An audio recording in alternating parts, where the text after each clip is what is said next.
haddaan caafimaad qabi lahaa waa lay rabi lahaa iyo waa lay jeclaan lahaa, balse waxa laygu nacay waa xanuun ihaya oo naafo la noqday oo halbowlayaal ay go'an yihiin.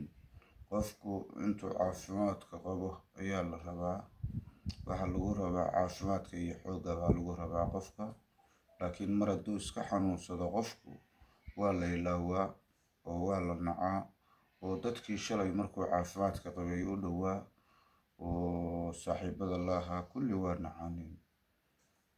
taasi been maaha, aniga ayaa arkay, aniga ayaa og, aniga ayaa fahansan, waayo muddo badan baan xanuunsanaa.